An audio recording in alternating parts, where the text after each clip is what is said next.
Learning Point Tutorials presents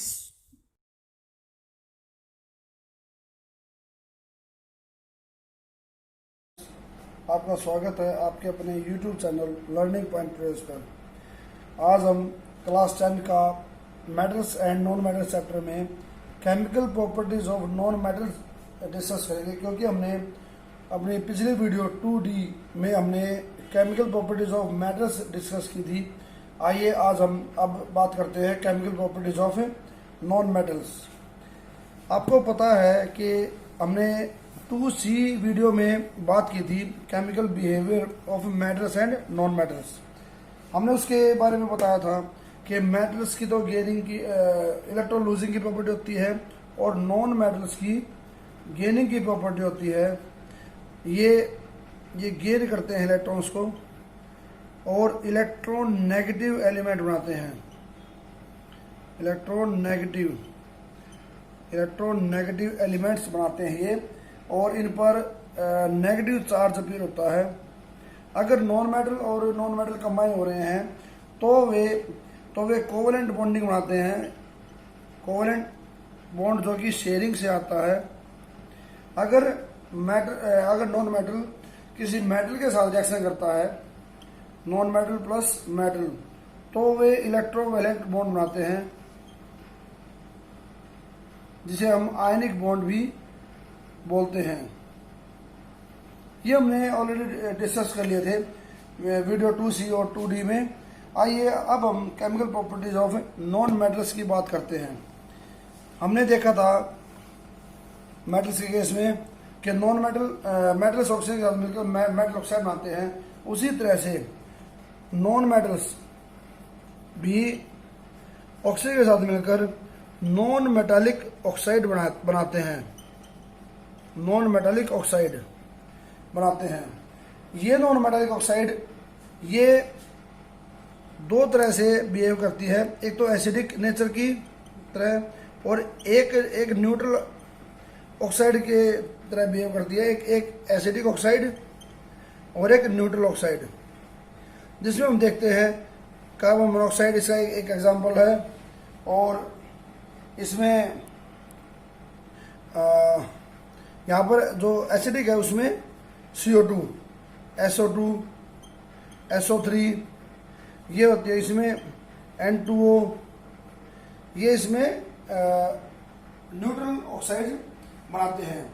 तो यहाँ पे हम देखते हैं कि जो जब हम इनको वाटर में डिसॉल्व करते हैं, इनको ये जो एसिडिक ये जो ऑक्साइड्स हैं और जो न्यूट्रल ऑक्साइड्स हैं, जो एसिडिक ऑक्साइड है, जब हम इनको वाटर में डिसॉल्व करते हैं तो ये एसिडिक प्रॉपर्टी शो करते हैं। और जब न्यूट्रल ऑक्साइड को जब हम वाटर में डिसॉल्व करते हैं तो ये कोई भी पीएच की प्रॉपर्टी शो नहीं करते, ना ये एसिडिक और ना ये बेसिक। तो आइए अब हम इनके बारे में थोड़ा डिटेल से बात करते हैं। हमने बताया कि जब नॉन मेटल ऑक्सीजन के साथ रिएक्शन करेगा तो वो नॉन मेटालिक ऑक्साइड बनाता है। जैसे कार्बन को अगर हम कंप्लीट कंबशन में लेते हैं तो CO2 फॉर्म होता है, और ये CO2 जब वाटर के साथ डिसॉल्व करते हैं तो H2CO3 जो कि कार्बोनिक एसिड बनाता है, एसिड होता है, ये बनता है कार्बोनिक एसिड। इसी तरह से अगर यहाँ पर अगर हम ऑक्सीजन की सप्लाई लिमिटेड कर देते हैं या इनसफिशिएंट करते हैं तो कार्बन मोनोऑक्साइड बनता है, कार्बन मोनोऑक्साइड। और यहाँ पर कंप्लीट कंबशन में कार्बन डाइऑक्साइड बनता है। यहाँ पर कार्बन डाइऑक्साइड बनता है इसमें। और इसी तरह से सल्फर का केस लेते हैं तो जब ऑक्सीजन रिएक्शन करते हैं तो SO2 बनता है, सल्फर डाइऑक्साइड फॉर्म करता है ये। और जब हम इसको जो सल्फर डाइऑक्साइड को जब वाटर में डिसॉल्व कराते हैं तो H2SO3 जो कि सल्फ्यूरस एसिड फॉर्म करता है, ये सल्फ्यूरस एसिड बनाता है। तो हमने देखा कि नॉन मेटल जब ऑक्सीजन के साथ रिएक्शन करते हैं तो नॉन मेटालिक ऑक्साइड बनाते हैं। इसी तरह से और भी कंपाउंड हैं, जैसे नाइट्रोजन के कंपाउंड्स हैं, ये 5 कंपाउंड्स बनाते हैं NXOI, मीन्स ये भी नाइट्रोजन भी ऑक्साइड फॉर्मेशन करती है। तो यहाँ पर हम कह सकते हैं कि जो नॉन मेटल्स होते हैं जब वो ऑक्सीजन के साथ रिएक्शन करते हैं तो नॉन मेटालिक ऑक्साइड बनाते हैं। और ये नॉन मेटालिक ऑक्साइड 2 तरह से pH बिहेवियर शो करता है, एक तो एसिडिक और एक न्यूट्रल। तो हमने देखा नॉन मेटालिक की ऑक्साइड फॉर्मेशन। अब हम बात करते हैं अपना अलग दूसरा topic, non metals reaction with water. हमने अभी देखा कि जो ऑक्साइड थे जो नॉन मेटल्स के, ये बिल्कुल इंपॉर्टेंट पॉइंट है एग्जाम के व्यू से भी और CBSE पैटर्न के अकॉर्डिंग भी। ये आपको ध्यान रखना पड़ेगा कि अब तक मैंने जो भी बनाया था, जो वाटर में जो मिलाया था वो नॉन मेटालिक ऑक्साइड को मिलाया था मैंने वाटर में, और हमारे पास एसिड्स फॉर्म हुए थे। लेकिन अगर हम डायरेक्ट नॉन मेटल को वाटर के साथ मिलाएंगे तो नो रिएक्शन, कोई रिएक्शन नहीं होगी, क्योंकि वाटर में H+ और OH- होते हैं आयन, और H+ को हटाने के लिए यहाँ पर H+ को हटाने के लिए इलेक्ट्रॉन इलेक्ट्रॉन देना पड़ता है। यहाँ पे हाइड्रोजन को हटाने के लिए इलेक्ट्रॉन इसको H को देना होगा, जो कि नॉन मेटल की प्रॉपर्टी नहीं है। इसकी प्रॉपर्टी गेनिंग की है और यहाँ पर H+ की भी प्रॉपर्टी गेनिंग की है, तो ये रिएक्शन कैरी आउट नहीं हो सकती। इसी तरह से तो ये हमारा सेकंड केस था, non metal do not react with water. अब हमारा थर्ड केस है non metals with reacts with dilute acids. हमने देखा था कि जो डाइल्यूट एसिड जो एसिड्स होते हैं उनकी प्रॉपर्टी लूजिंग की होती है। ये जो जो एसिड्स होते हैं वे H+ आयन डोनेट करते हैं, छोड़ते हैं, और उसको निकालने, एसिड में से H को निकालने के लिए मेटल्स इलेक्ट्रॉन सप्लाई करते थे H को। लेकिन यहाँ पर नॉन मेटल्स की प्रॉपर्टी भी इलेक्ट्रॉन गेन करने की है, और एसिड्स में से H को निकालने के लिए H+ को इलेक्ट्रॉन की जरूरत होती है, जो कि नॉन मेटल नहीं प्रोवाइड करा पाते। तो नॉन मेटल नहीं प्रोवाइड करा पाते, ये डोनेट नहीं कर सकते या लूज नहीं कर सकते, तो इसीलिए ये रिएक्शन भी कैरी आउट नहीं होती। हालांकि कुछ केसेस में, कंसंट्रेटेड केसेस में, जैसा कि हम देखें सल्फर को जब हम रिएक्ट कराते हैं H2SO4 से, पर ये कंसंट्रेटेड होगा और आफ्टर हीटिंग इसको हीट करना होगा हमें, ये सिंपल हीट का यूज होता है। सल्फर को जब हम H2SO4 के साथ हीट करते हैं तो SO2 और वाटर हमें मिलता है। इसको बैलेंस करेंगे तो हम यहाँ पे 2 और ये रिएक्शन कैरिड आउट होती है। तो कंसंट्रेटेड सल्फ्यूरिक एसिड के साथ हीट करने पर सल्फर को ये रिएक्शन SO2 और वाटर हमें मिलता है। ये स्पेशल केसेस में हम इसको काउंट कर सकते हैं, क्योंकि नॉन मेटल तो वाटर एसिड में से H+ आयन को नहीं रिमूव कर सकते, वो इलेक्ट्रॉन डोनेट नहीं कर सकते, क्योंकि इनकी प्रॉपर्टी इलेक्ट्रॉन लेने की है। इसी तरह से एक और नॉन मेटल, जैसा कि हमने सल्फर में देखा, फास्फोरस है। जैसे जब इसको हम H2SO4 के साथ रिएक्शन कराते हैं, H2SO4 के साथ रिएक्शन करेंगे तो ये फास्फोरिक एसिड बनाता है H3PO4, और सल्फर डाइऑक्साइड प्लस वाटर भी ये रिमूव करेगा।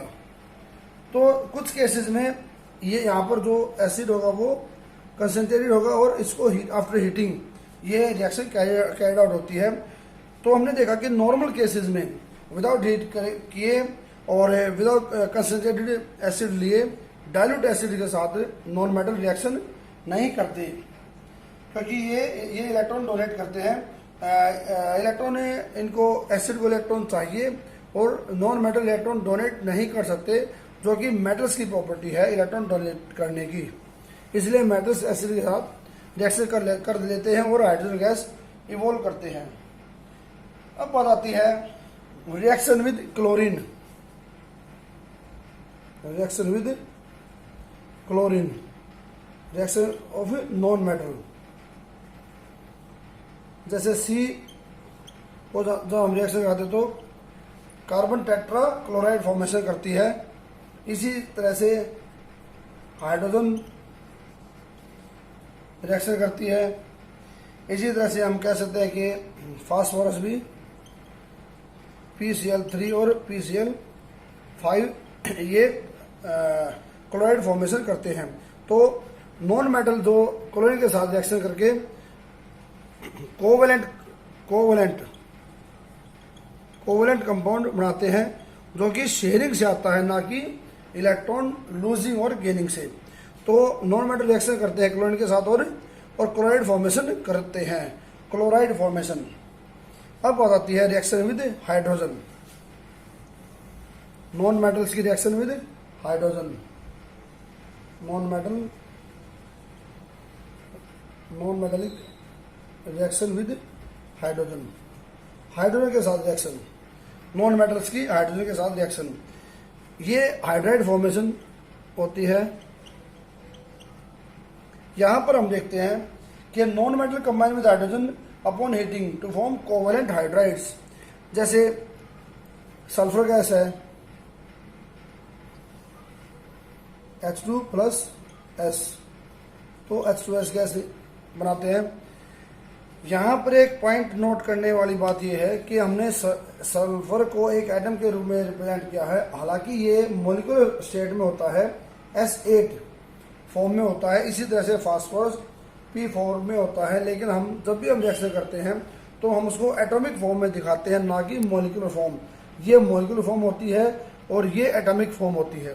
तो हम रिएक्शन में जब सल्फर और फास्फोरस को दिखाएंगे तो एटॉमिक फॉर्म में दिखाते हैं। इसी तरह से नाइट्रोजन को जब हम हाइड्रोजन के साथ रिएक्शन करते हैं तो NH3 फॉर्मेशन होती है, जो कि हमने बॉन्ड अपर प्रोसेस में भी देखा था।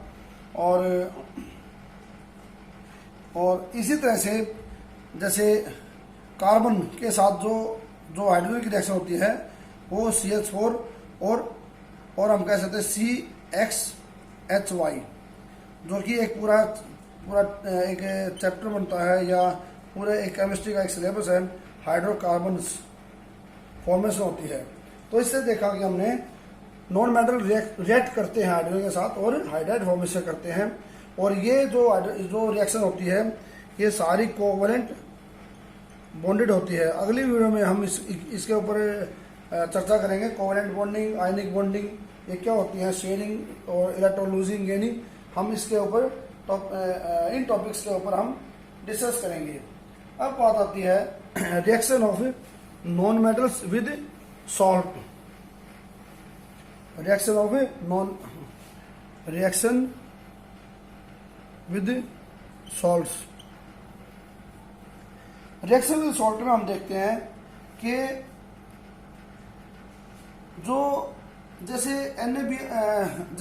हमने देखा था एक रिएक्टिविटी सीरीज में कि जो हाई रिएक्टिव मेटल होता है वो अपने से लो रिएक्टिव मेटल को डिस्प्लेस कर देता है, डिस्प्लेस करता है। इसी तरह से non metal reactive more reactive non metal भी अपने से लेस रिएक्टिव मेटल को सॉल्ट में से डिस्प्लेस कर देंगे, सॉल्ट से डिस्प्लेस कर देते हैं और डिस्प्लेसमेंट रिएक्शन शो करते हैं। तो हमने देखा कि more reactive non metal, less reactive यहाँ पे नॉन मेटल है। More reactive non metal less reactive non metal को सॉल्ट से डिस्प्लेस कर देगा। आइए हम एक एग्जांपल लेते हैं इसका। यहाँ पर मेटल को कर रहा था, high reactive metal low reactive metal को। इसी तरह से high reactive non metal low reactive non metal या लेस रिएक्टिव नॉन मेटल को डिस्प्लेस कर देते हैं।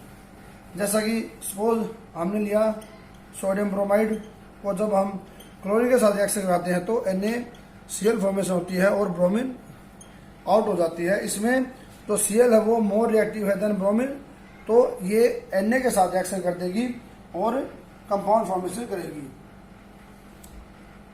अब इसी तरह से तो हम यहाँ पर हमने देखा कि रिएक्शंस ऑफ नॉन मेटल्स, जैसे हमने सॉल्ट के साथ देखा, वाटर के साथ देखा, हाइड्रोजन क्लोरीन, और हमने एसिड्स के साथ इसकी रिएक्शंस देखी, और हमने देखा कि वाटर के साथ और डाइल्यूट एसिड्स के साथ नॉन मेटल्स रिएक्शन नहीं करते। और जो हमने देखा था एक पॉइंट और इम्पोर्टेंट पॉइंट था ये भी कि हमने शुरू में डिस्कस किया था, उसको मैं एक बार रिपीट कर रहा हूँ कि जो नॉन मेटालिक ऑक्साइड्स कुछ नॉन मेटालिक ऑक्साइड्स, जैसे हमने कहा था कार्बन मोनोऑक्साइड, N2O, NO, ये कुछ ऐसे नॉन मेटालिक ऑक्साइड हैं जिसमें nitrogen monoxide, die nitrogen oxide और कार्बन मोनोऑक्साइड, ये कार्बन मोनोऑक्साइड, ये डाई नाइट्रोजन ऑक्साइड और ये नाइट्रोजन ऑक्साइड, ये कुछ ऐसे कंपाउंड्स हैं, कुछ ऐसे ऑक्साइड्स हैं, या इसको हम कहेंगे नाइट्रोजन मोनोऑक्साइड। ये कुछ ऐसे ऑक्साइड्स हैं जो कि न्यूट्रल बिहेवियर शो करते हैं, ना ये एसिडिक बिहेवियर शो करते हैं और ना ये बेसिक बिहेवियर शो करते हैं। बेसिक बिहेवियर जो मेटल ऑक्साइड शो करते थे और एसिडिक हमने देखा नॉन मेटालिक। लेकिन कुछ कंपाउंड ऐसे हैं जो कोई सा भी बिहेवियर शो नहीं करते, और ये ना ब्लू को रेड में कन्वर्ट करते और ना ही ये रेड को ब्लू में कन्वर्ट करते। तो ये हमने इस वीडियो में हमने देखा नॉन मेटल्स की केमिकल प्रॉपर्टीज, और यहाँ पर इसमें हमने अगर हम इसको समराइज करते हैं तो हम देखते हैं कि मेटल्स की प्रॉपर्टी इलेक्ट्रॉन लूजिंग की है, जिसके कारण उनकी केमिकल प्रॉपर्टीज डिफर कर जाती हैं, और नॉन मेटल की प्रॉपर्टीज इलेक्ट्रॉन गेनिंग की है, क्योंकि उनके आउटर में 1 या 2 3 इलेक्ट्रॉन्स की कमी होती है ऑक्टेट पूरा करने में, और यहाँ पर उनके केमिकल बिहेवियर्स में डिफरेंस आता है और इसी के कारण उनकी प्रॉपर्टीज डिफर करती है। तो मैं उम्मीद करता हूँ कि आपको वीडियो अच्छी लगी होगी, टॉपिक आपको अच्छी तरह समझ में आया होगा। अगर आपको वीडियो अच्छी लगे और टॉपिक समझ में आए तो लाइक करें, कमेंट करें और चैनल को सब्सक्राइब करें। थैंक्स।